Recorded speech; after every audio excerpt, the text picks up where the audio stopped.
1399-yil qish faslida Amir Temur Qorabog'da qishlayotgan paytda Min sulolasining asoschisi Xitoy imperatorining vafot etgani haqida xabar keladi. Xabarda go'yo marhum imperator o'limidan oldin qandaydir arzimagan bahona bilan 100 ming musulmon fuqarosini qirib tashlashga farmon bergan va shu yo'l bilan o'z mamlakatini islomdan batamom tozalagan degan ma'lumot ham kelgan edi. Tabiiyki, o'zini dini islom homiysi hisoblagan sohibqiron shakkok imperatorning aqlini kiritib qo'yishga qaror qilgan edi. Kastiliya elchisi Rui Gonzales de Clavijo o'z kundaligida Temur huzurida bo'lib turgan paytda Samarqandga kelgan Xitoy elchilarining tashrifi haqida quyidagilarni keltiradi. Shu yili iyun oyida Kambalek shahridan qariyb 8 tuyadan iborat savdo karvoni Samarqandga keldi. Samarqandda turgan Temurbek Xitoy elchilarining talabidan g'azabi qaynab, karvonni shahardan chiqarib yubormasdan tutish haqida farmoyish berdi. Mazkur voqealar bayonini ingliz adibasi Hilda Hook ham o'zining 7 iqlim sultoni asarida quyidagicha tasvirlaydi. 1403-yili Min sulolasining yosh valiahdi o'z amakisi tomonidan tormor etildi. O'sha amaki samoviy saltanatning poytaxti Nankinni egallab, o'zini Xoqon Yunlo deb e'lon qildi. Xitoy elchisi An va uning guruhi Movarounnahrdan qaytmagandi. Min sulolasidan chiqqan yangi Xoqon Temur huzuriga boshqa elchi yuborarkan, Anni ozod qilishni, an'anaviy o'lpon yuborish va uni e'tirof etishning boshqa choralarini ko'rishni talab qildi. Clavijo yetib kelganida elchi hamon Samarqandda edi. Shubhasiz, u o'sha ispanlar qarshisida kamsitilgan Temur qabulxonasida eng quyi joyga o'tkazilgan elchi edi. Xitoy xoqoni o'lpon talab qilmoqda va bu o'lponni sohibqironning o'zi olib borishi lozim edi. Kutilmaganda yuqorida tilga olingan diplomatik ko'ngilsizlik ro'y berdi. U Kastiliya qirolining choparlari huzurida Chin elchisini beixtiyor tahqirlab qo'ydi. Bu esa urush e'lon qilishga o'xshab qoldi. Endi ikki o'rtada urush bo'lishi muqarrar edi. Buni Mojor sayyoh olimi Herman Van Beri o'zining Buxoro yoxud Movarounnahr tarixi kitobida shunday tasvirlaydi. Turli elchilarga rasmiy qabul majlisida ham Temur Xitoy imperatorining elchisiga o'zining ko'ngli bo'lmaganligini anglatgan edi. Binobarin Osiyoning yarmini fath etgan shavkatli Kambala Xitoy hukmdorining elchisi uni yillik xiroj to'lab turishga ko'ndirmoqchi bo'lganda Temur bunga chiday olmagan edi. Masxaralangan izzat nafsi unga hech bir tinchlik bermadi. Urush bo'lishi aniq edi. Sohibqironning Xitoyga yurishiga bir qancha sabablar ko'rsatiladi.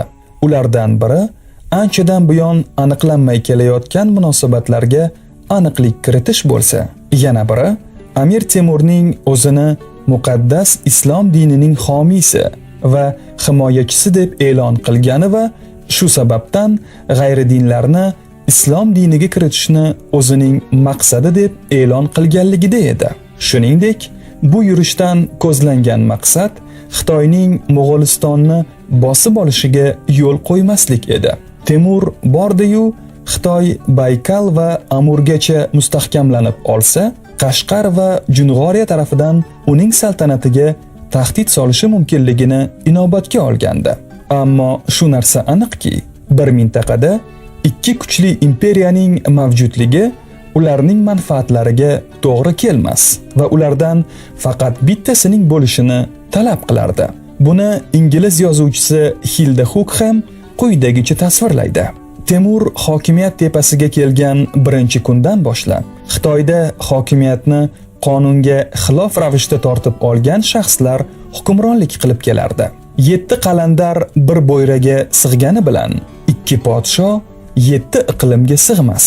Bu savolga Temuriylar davri tarixnavisi Sharafiddin Ali Yazdiyning zafarnomasidan javob topgandek bo'lamiz. Muallifning guvohlik berishicha, bu mahalda kim Hazrat Sohibqiron Shom, Rum va Gurjistonda va Eronning bo'lgan viloyatlarini zabt qilib, yana qaytib viloyatiga, ya'ni Samarqandga davlat va saodat bilan kelib tushdi va to'ylar qilib, necha kun ayshu farog'at qilgandan so'ng shahzodalar va beklar bilan kelishib dedikim: Hazrat Parvardigor bizga mundoq davlat berdikim, olamni qilich zarbi bilan oldik va yer yuzidagi podshohlarni mute qildik. Valhamdulillah taolokim, ul nima kim bizga muyassar bo'ldi. Podshohlardan kam kishiga muyassar bo'lgandir. Endi xotirimizda andoq kecharkim. Endi xotirimizda andoq kecharkim. Mundinlari kofirlar sori mutavajjih bo'lib g'azo qilg'aybiz va ul dinsizlarni diyonati ilohiy bilan iymon yo'liga kiyurgaybiz. Xitoyi chin sori yurg'aybiz va andag'i butxonalarni va otashkadalarni buzdirg'aybiz va alarning o'rnida masojid va xonaqohlar imorat qilg'aybiz. Shahzodalar va beklar barcha tillarini duo bilan ochib, sitoyish va ofarin qildilar. Yana bir o'sha davr mualliflaridan Mo'yiniddin Natanzi yuqoridagiga o'xshash fikrlar bilan guvohlik beradi. Chunonchi u o'z asarida shundan so'ng Sohibqiron komronlikdan jahonbonlikka tutindi va mulki millat, din va davlatni mustahkamlash yuzasidan durust fikrlar qila va ma'qul rejalar tuza boshladi. Endi yoshi ulug'ligida Sulton Sohibqiron ko'p yillardan beri sharif xotirada mustahkamlab va qat'iylashtirib kelayotgan niyatiga binoan g'olib askarlarni Xitoy tarafga otlantirib, ul sarhadlarni kofirlardan tozalashga qaror qildi va bu borada ayonlar va arkoni davlat bilan mashvarat o'tkazdi. Barcha bir ovozdan bu niyatni ma'qullashda bir ovozdan mubolag'alar qildilar deb qayd etadi. Bu yerda Sohibqiron Xitoyga yurishining yana bir boisi bor edi. Temur va uning avlodlarining jetaga qilgan yurishlari natijasida uning mulki Lobnor ko'ligacha yetib, Xitoy imperiyasi bilan chegaradosh bo'lib qolgan edi. Imperator esa Temurga yuborgan maktubida uni o'g'lim derdi.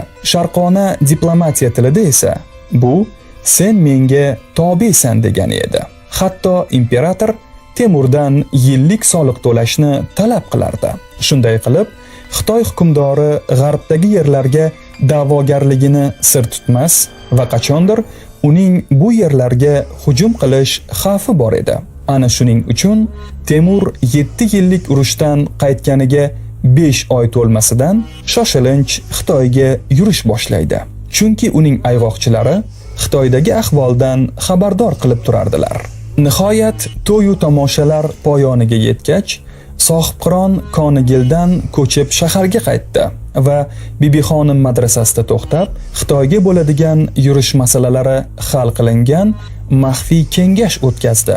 Kengashda Mironshoh Mirzo, Shohrux Mirzo hamda Umarshayx Mirzoning o'g'li Iskandar Mirzodan boshqa barcha shahzodalar, no'yonlar, Dorug'alar, Berdibek, Xudoydod Husayniy, Dodmalik, Pirmuhammad Tog'oybuko, Shohmalik, Shayx Nuriddin, Saodat Temurtosh kabi nufuzli amirlar chaqirildi.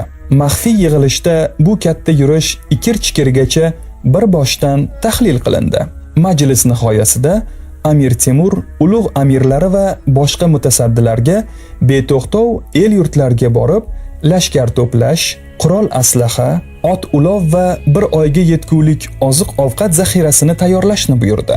Shuningdek, bo'lajak yurish xayrli tugashi haqiga qurbonlik so'yilib, shahzodalar, amirlar va boshqa hukm farmonlar darajalariga yarasha qimmatbaho sarupolar, shamshir va xanjarlar, tilla va kumush kamarlar, asl zotli arg'umoqlar bilan siylanib, yurtlariga qaytishga ijozat oldilar. Taqdirlanganlar farzandu nabiralar qatorida yoshgina Ulug'bek Mirzo ham chetda qolmadi.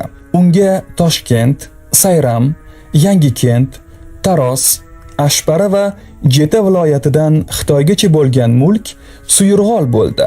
Ulug'bekning inisi Ibrohim Sultonga esa Andijon, Axsikat, Qoshg'ardan Xotangacha bo'lgan hudud berildi.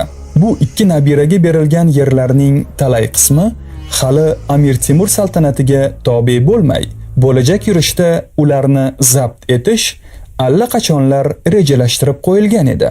So'ngra Hazrat Sohibqiron Xitoy sari cherik tortmoqlikka azm ayladi va buyurdi: "Biz Mashriq mamlakatini va ul tomon kofirlarini zabt etmoqlikni maqsad qilib qo'yganligimiz uchun sizlar to biz ul yurishdan qaytib kelgunga qadar har qaysingiz o'z sarhadlaringizda bo'lib, ahdlashilgan qaror, yosoq uslubi va ulug' to'ra yo'lidan chetga chiqmasligingiz lozim."